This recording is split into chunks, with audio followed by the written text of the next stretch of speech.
adaa rabbiga rasaaska barye ku raaxaysa reenka kaaraha waa kay saaqiyo qaxaya wax yar dhagaysta wax yar fiiriya indhihiina ayni macallina waa magaalada Ceergaabo waa raggii soo jooga laga waayay waa dadkii warnabada ku wada noolaana laga waayay waa kuwa qaxaba u dambeeyay si fiican u eega muuqaalka si fiican u fiiriya warisaaqo masidana ayni dambeysay reerkii saaqa waa kuwa qaxaya Ceergaabo ka qaxayaan Ceergaabo gar adag iyo waxay ku sii jeedaan burco waa uu gaari burco ka soo xashiray caro si ordaya nabadii bay ilaashan waayeen waa kuwa sii qaxay waxa leeyahay jaamac siyaad baan ugu soo socda warsan gari baa hub soo wata artigu uu soo duulay ciidamadii waxa weeye inaaf weyne mareexaan ma jeerteen baa waxa ku jira waa kuwa looma kala harin waa kuwa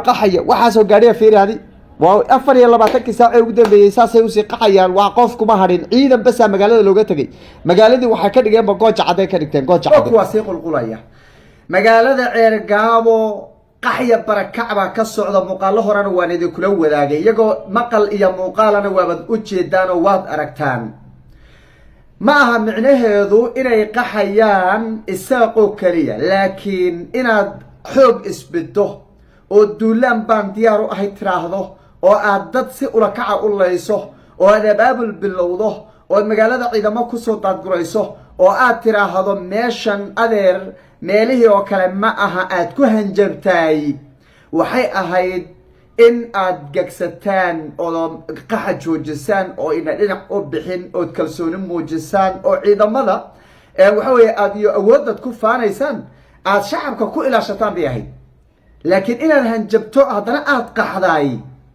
waa dadnimo xumo weeye waxaa soo gaadhay aragtaan waxay ku sii jeedaan burco iyo Hargeysa la tag waxa la waliba gar adag xataa iskuma aaminayna leeyahay gar adag xataa iskuma ilaa gobolka Sanaaga lagu sheegayo gar adag iyo meesha la yiraahdo sheeg laba degmay gar adag iyo tukar gar adag waliba degmo la aqoonsiyo ay meehe Siraaya magacaabe iyo degmo kale garigeeda bay saaqo ka degan yihiin Sanaaga oo dhanba shanta degmay ka kooban tahay markii magaalada magacda laga reebo shantaasi degmo laba degmay ka degan yihiin garigeeda dhanba saddexna waxa degan Hartiba degan iyo Ceergaabo ay ugu badan yihiin marka waa kuwa horta laga sii qaxaya magaalada Ceergaabo waan dur istaagi doonaa waxaan dhinaca kale ta eegi doonaa waxa ka soo kordhay odayaashii wareegii saddexaad ballansana maxay ku heshiiyeen heshiis ma dhacay mise ma dhicin iyadana xog baan idinka hayaa waxaan dhinaca kale ta dur istaagi doonaa adeer Ceergaabo waa lagu kala calaf qaadayaa saacadaha soo socda ama maalmaha soo socdo waa lagu kala calaf qaadayaa shaki ma doon weeye nin dagaal ku waxa weeye ku gubaabiyay iyo nin dad shacab meel iskaga laayayba waa lagu kala calaf qaadi doonaa hanaanka ay ku socoto ee ay u qorsheeyeen isaaq baana noocaasa iyadana mid iyo laban ka tataaban doonaa saadaal dheeraadan ka bixin doonaa soo dhawaada muuqaalka la saaray ku fogaaya meel dheer ka tura muuqaalka aynu ku bilownay muuqaalka daawateen ee hordhaca waa qax ka dhacaya magaalada Ceergaabo iyagu waan ogahay intay qaataan bay waxay dhigi doonaan tartiga yaraa ee magaalada deganaaba qaxaya bay dhigi doonaan laakiin xaqiiqadu de waa in la iska indhatirtay wax weyn maaha way iska indhatirayaan xaqiiqada rasmiga ah bay iska indhatirayaan Hartiba qaxaya oo Ceergaabo ka qaxaya afarta goonyoodna isaga ka degan oo haddana uu ka qaxaya adeer wax dadka waaweyn ka daadagaysay kolaba meehe iska soo qaata jawaaridaas qulqulayaad aragtaan waxay ka baxeen magaalada Ceergaabo 24 saac ee ugu dambeeyay ama aan dhahne 48 saac ee ugu dambeeyay sidaas ay isku sii daba qulqulayaan waa uu sii socdaan waa uu baabuur sii socda waa uu gaadiid sii socda ama tiya ciyaal oo waa wax xeeran alaabtii bay sii dad guraysanayaan sababtoo ah waxay ogsoon yihiin haddii SSC Khaatumo ay tallaabo qaadaan inaysan ka sokeynaynin meesha la yiraahdo Ceelaf Weyn iyo meesha la yiraahdo Burco inaysan ka sokeynaynin bay ogsoon yihiin waana xaqiiqo taagan way awoodda iyo xuduudda maamulkaasi uu leeyahayna maamul ay u barbardhigi karaan iyo dad ay iska celin karaan toonama iyagana way ogsoon yihiin hanjabaad bas intay banaanka la soo istaagaan bay leeyihiin anaga ree hebela holac iyo baaruud baa inaga sokaysa waa lagu dhammaan doonaa waa lagu baabi'i doonaa kan baa la yeeli doonaa kiana la yeeli doonaa sidaasaa la yeeli doonaa bay leeyihiin laakiin sidaasi ma aha. shalay laasacaanood markay dul joogeen 10,000 askari meesha ku lahayn waxay lahaayeen adeer waa lagu baabi'i doonaa, eber baa la bixi doonaa, ciidanka qaranka looma baqayo, ciidanka qaranka loo baqi maayo lahayn. No, daas hayeen. laakiin maxaa raacay? waxaad aragtay baa ka raacay, waxaad aragtay bay ka dhaxleen, ka faa'iideen, ka heleen, ka waxa weeye ay ka dhadhamiyeen. ceergaabana way ka daraan doontaa.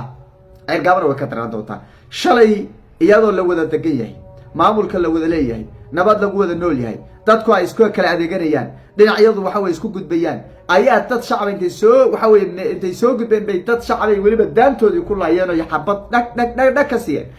ciidan yar oo u diyaarsanaa magaalada ku sii dhaxdaayeen, haddana ay dhaheen bandowga magaalada huwan baa soo galay iyo kooxo hubaysan baa soo galay bay dhaheen. hadhahaane maxay iyagana ka faa'iideen? waxay ka faa'iideen qax iyo baraka. maamulka SSC waxaan ka ahay baaqi nabadeed ee markii ugu horeysay ay direen waa loo aamusay. isimada dhaqanka SSC way u aamuseen, waxgaradkii aqoon-yahanka waa loo aamusay. maxaa loogu aamusay yahay kulata? ma la argoosan laayay? ma dagaal baa lagu qaadi laayay? ma laga adkaan laayay? ma cabsi baa jirtay nalata? maya, cabsi ma jirto. dhaxalkeedii waxay noqotay in maanta la qaxay, maatidii laga urursaday, hubki waxa weeye waxay haysteen ee qalabha ay gawaari ku rartaan, inay gawaari ku rartaan. gawaarida marka wada xeeran arrintaas bay ka turjumaysaa cabsi ay ka qabaan tallaabada harti ay qorshayn doonaan maadaama ay aamuseen. magaalada maalmaha soo socdo waa lagu kala calaf qaadi doonaa, dhagtu hayna taagnaato. odayaashii wareegii koobaad waa la isku afgaran waayey, wareegii labaad baa la isku afgaran waayey, wareegii saddexaadna waa lagu kala kacay.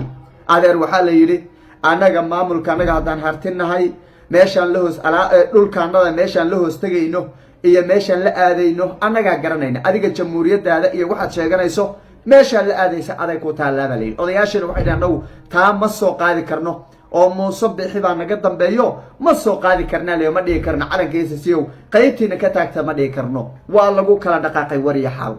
idoor marka waxay iyagu qudaraynayaan sidii laasacaanood oo kale waagii inay ceergaabo kusii jirto cuburintan iyo dhibaatayntan ee maamulkan Somaliland lagu magacaabo uu ku hayo shacabka deegaanada SSC Khaatuum iyo qaybtooda ka soo jeeda.